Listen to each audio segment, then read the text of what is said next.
Welcome to the Dementia Caregiver Talk Show, a podcast to help you navigate the senior care maze. Learn and laugh with us as we discuss creative solutions and ideas to common and uncommon dementia care challenges, and how to make sense of the senior care industry and options, even if you're not a professional.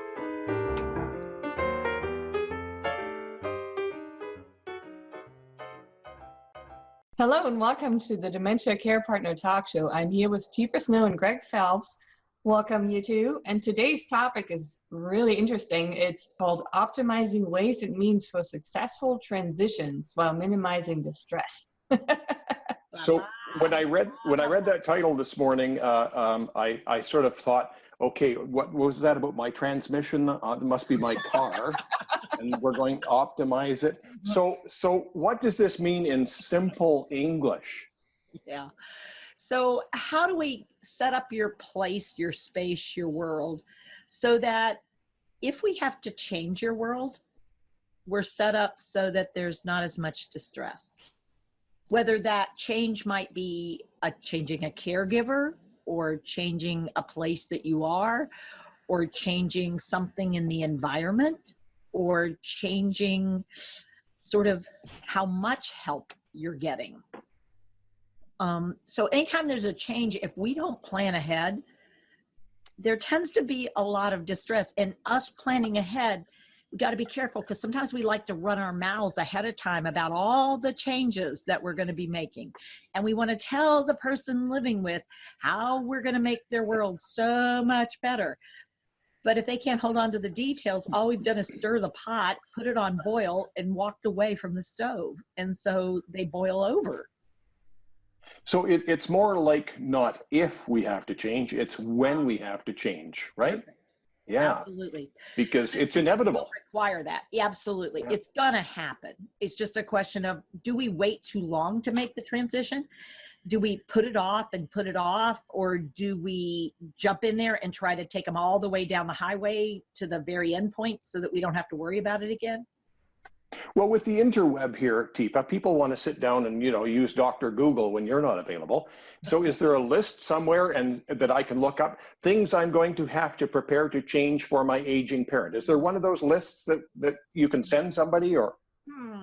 Well, that's an interesting thing, because we do have some resources, but right. I'm not sure we have that automatic listing. I think what we have are, here's a list of possible changes you might come across. Not everybody will experience all of them, but everyone will experience some of them. So we're not all the same. Oh, crap. No. I haven't figured out how to cookie cut yet. Oh. That's just not going to happen. So the most important thing is to start to notice when what you've been doing isn't feeling and isn't working like it used to.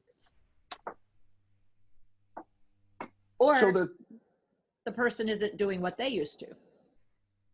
So is there a way that people can sort of sit down and make a mental checklist for themselves? So you've gone to the doctor, you've got mom, and the doctor says, well, your mom's got dementia. Are there some basics where we should be starting to go, oh my God, now what do I do? Yeah, so the first thing I recommend is looking in the mirror at yourself. So But why me? I don't have dementia. I know, of course not. You don't. So get your thumb though and put it thumbs up and say, how are you feeling right this moment? Are you thumbs up? Are you feeling pretty good? Are you thumbs neutral? Or are you thumbs down? This has been really hard, and I'm really having a hard time with all this. And you know what? When I think back, I've been having a hard time for a while. That's what led us to go do this. So taking an inventory about how you're doing right in this moment is probably one of the pauses we need to take, and we don't. We start trying to get our index finger out, get your index finger out, put your thumb away and get that index finger out and start shaking it at somebody and saying what we need to fix about you and about where we are and about what we're doing. And all of a sudden, I'm directing all of the possible distress I'm feeling about this outward, rather than taking a few minutes to figure out, this is really hard. This is going to change a lot of things. I'm already full. I don't know where I'll fit this. I'm, really just sort of checking yourself out. Where am I with this stuff before I start trying to figure out what to do with somebody else?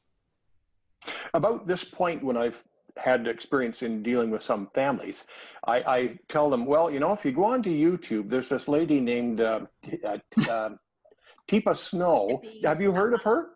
Tapioca. You've heard of her before, have you? Yeah. She sort of sticks or something. Yeah. So it's this idea. So I'll do a hand to help us sort of think. So usually what I'll say is, okay, so what's your stress level? Which is what I was sort of hitting at. Like, are you pretty stressed out? Are you doing okay? Or are you, you know what? I've got a name for it kind of thing. And then the second idea that you want to think about is, how isolated are both of you? So you could do this for yourself and do it for the other person. How socially isolated are you getting? How much is the person being isolated? Now, there's a difference between choosing to be alone and not knowing how to get connected. And so really looking at how well are we matching up with who they've always been, but also what's going on now? Is this feeling pretty good? Is it feeling neutral, or is it feeling pretty bad as far as that for them and for you? Then the third is wake sleep. How are they sleeping? How are you sleeping? Are you getting enough? Are you doing it because you don't know what to do with yourself? You're just hanging out and drowsing. Then the next area to look at, it's like, how well is that going? And then the next little area to go with is, what are you putting in yourself? What are they putting in themselves? How are you getting it? So talking about food and drink and medications. So, how are you getting all that stuff in? And is it going well? Or is it challenging? Because if it's a challenge already, then that's maybe the transition. So we're trying to gather data, figure it out. And then the very last one, which I think is the most underrated, how are we doing with our body, our brain, and our senses? Are we taking care of ourselves? Are we doing what we need to do? When was the last time I got my eyes checked, my ears checked? When was it that what am I doing for my body physically? And what am I doing for my brain fitness? What's going on in my brain and what's going on with my body? Am I taking care of me? What are they doing? What are they doing for their fitness, their wellness? What are they doing to promote what they got? Keep it going. So those are my 5. So I start with those 5, and it's like, how do I look at me and look at you, and how are we matching up and how are we not matching up? So where do we need to build out, or where do we need to transition? And maybe we don't need to change everything. Maybe we start with a baby bite, because they tend to stick better. And I don't want to overwhelm me, and I don't want to overwhelm you. So, that whole idea of changing things, it's a lot harder to do than you think.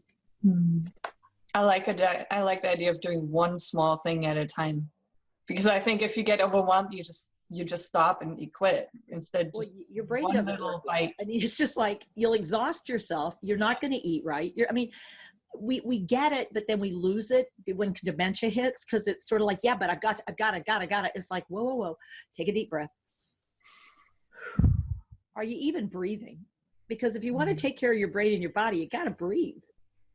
And then you got to get moving, but maybe it's one step at a time. And when it's not matching up, then let's take a step back and say, do I need help? Raise your hand. I need help. This is getting out of control. I feel like it's out of control. So the baby step is, who around me maybe could help me? Where could I go for help? And we actually, at PAC, we try to help. We have a half-hour free consult. We have an online support group. We try to provide options that might work. There's free YouTubes, because we don't know for sure what you might want or need, but we know that we need to take it in little bites. And for those that would be interested in the free consult and the other resources, I'm going to put some links in the show notes again, so you can have a look. And we also invite you to just visit www.teepasnow.com. That's www.teepasnow.com, and just browse around and look around. We have a ton of resources. And maybe I think a little bite. At this point, Teepa, a lot of people, when they've just gone through the diagnosis process, they have the care provider, care partner feels despair. Is there hope for them? Teepa's Gems, I think, is one of my favorites to refer people to, because it helps us understand that there are going to be challenging moments, but there is still joy. Yeah. And I think what was funny, Greg, is how even without me saying anything, I was thinking, oh, we should say something about seeing people differently now. That in that moment when I'm looking at me, I need to look around and see how you're doing. But then I need to realize, look, you're still there. You're different, but you're still there. How are we going to do this? And we can do this. We'll figure out a way to do this. But the way to do this may not be for me to try to keep you how you were, because that's not the answer. So we are going to be changing. And so your thing earlier, first comment about it's not if, it's when, I think is very real. And so to see the positive. So by switching to GEMS, the idea was, why talk about global deterioration constantly? Why talk about what people can't do? And instead, why don't we focus on a few things that they're still doing? What is still happening? What do they still have that's well in them? And if I can't see it, maybe the biggest change is I need to step back and let someone else step forward, because maybe I'm not a good match. And there's nothing wrong with recognizing I'm not good at this, other than keep going when you recognize I'm not good at this. If it's not a good match, then finding someone who is, that becomes the thing you're good at. Nice. We all need support. You can't be a lone ranger, you know. It's a bad idea, because you will not go dum da da dum da da dum. You'll go blum, and you hit the brick wall at some point, because most of us who've tried it, tried to be that person that helps all the time, we find out that, you know what, we're human too. Yeah, and you have to take care of yourself. I always think of, in the airplane when those masks drop and they say put on the mask on yourself first and then help the other person. Yeah, it makes sense. It's just hard to remember when somebody's in front of you and they seem to be gasping that right. You're not careful. You're probably doing the same thing. You just didn't look in the mirror. True. The environment changed. You need to optimize. Adapt. So there's a webinar about that on April 24th, right, Teepa? Yeah. And Greg's right. Boy, is it a wordy title. Right. The reality is we're talking about change. Right. And how do we make change okay for both of us? And the problem really truly is that I can't ask you to have the same capacity you used to have for change. And if something's got to change, I've got to figure out some things and then figure out how much to put out there for you and how to do that. And that's going to depend on how well I know and see you. And I could try something. If it's not working, I've got to be willing to go, whoa, that didn't work like I hoped. Because change is going to make brains work very interesting ways sometimes. Yes. All right. Well, thank you so much, Teepa. Thank you so much, Greg. It's change is hard, It is. So inventory, doing an inventory. What are your blessings? What do you have that does still seem to be working? That sort of not forgetting that as you're looking at so many things that maybe aren't working well. Tell me at least 2 that still are. Because if you can't come up with 2, boy, do you need a break. All right. Well, thank you so much, you two. I really appreciate it. And for our listeners, again, I'm going to put the links into the show notes. And we do have a Facebook group also for the listeners of the show. If you go to Facebook and you type in Dementia Care Partner Talk Show into the search bar, you'll be able to find it. And you'll join us there. And again, thank you so much, Teepa and Greg. And I'll hear you next time. My pleasure. Thank Take you. care, everybody. Bye. Bye-bye. Bye-bye.